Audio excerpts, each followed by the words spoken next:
Uncertainty, despair, fear were some of the emotions prevalent at the time.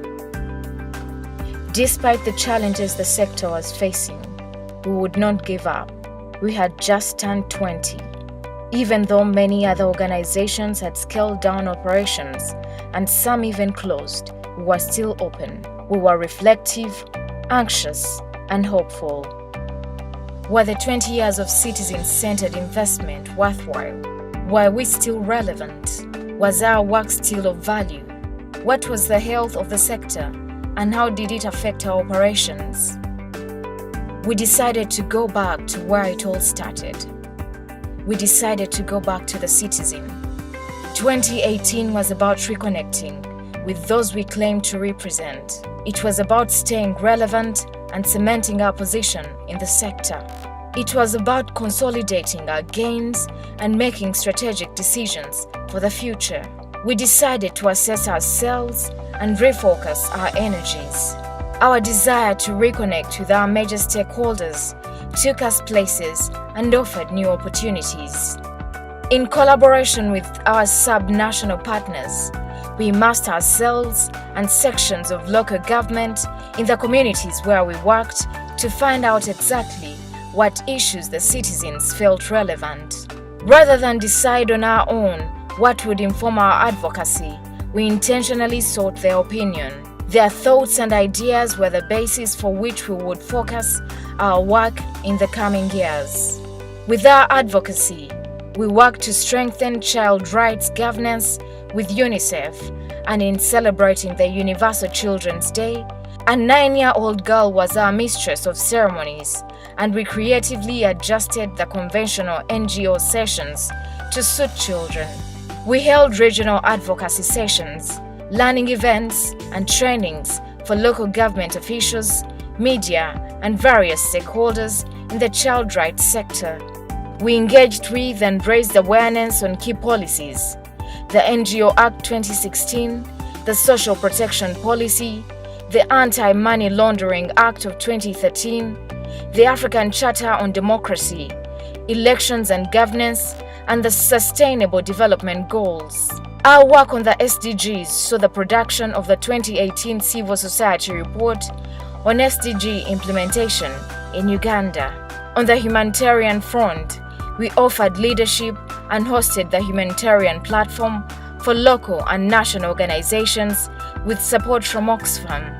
We worked hard to shift the focus from the international organizations and focus more on the first responders that deal daily with refugees. We felt it imperative to build their capacities, increase their visibility, and strengthen their operations. In affirmation of our relevance, our membership grew to 684 members, an endorsement of our efforts and a sure sign that the sector continued to trust in us. Our members continued to support and fulfill their membership obligations, contributing to our total budget of the year.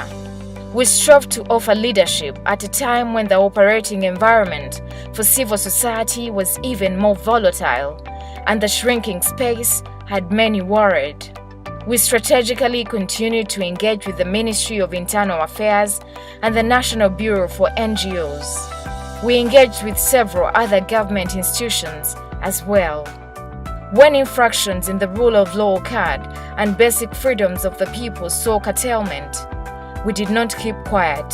We made sure the voices of the sector and those we represent were heard with strategic sector responses to these issues. We also shared our sector commitments for the year and the public and sought to highlight the role of civil society in Uganda's development and the value that NGOs offer to the country. Our work on CSO quality assurance continued, and a new mode of operation for QAM was developed jointly with Geneva. We aligned QAM to the global standards.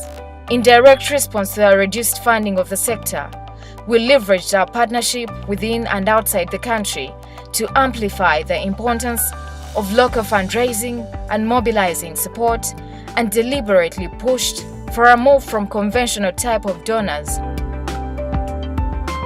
We leverage the power of collectives on the international front to advocate for an end of impunity and abuse of law, celebrating the AU Project 2018, the Africa Year of Anti-Corruption and the Africa Day of Anti-Corruption. Internally, even with small staff size of less than half the recommended number, we effectively implemented our annual work plans and furthered our efforts towards a coherent, respected, and well-informed NGO sector in Uganda. When CASP, the Civil Society in Uganda Support Program, launched, we jumped at the chance to grow the organization. With support of a GIZ CASP embedded advisor, we developed a change project that would focus on institutional strengthening. Despite the transitions at the board level and the loopholes within the constitution, we were able to continue operations and welcome 2 new members to the board. As an organization, we supported several of our staff to acquire new skills, and even they, through their own initiative, gained more skill and expertise that expanded our portfolio and contributed to the delivery of our mandate. We could not have achieved all we did without our donors and development partners, who offered support and funding over 3 billion Uganda shillings. We could not have been who we are without our stakeholders.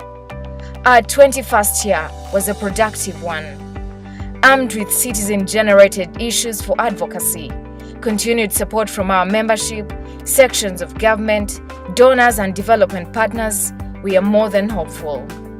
We are ready and prepared to face 2019 as a stronger sharing and reflection platform for NGOs in the country.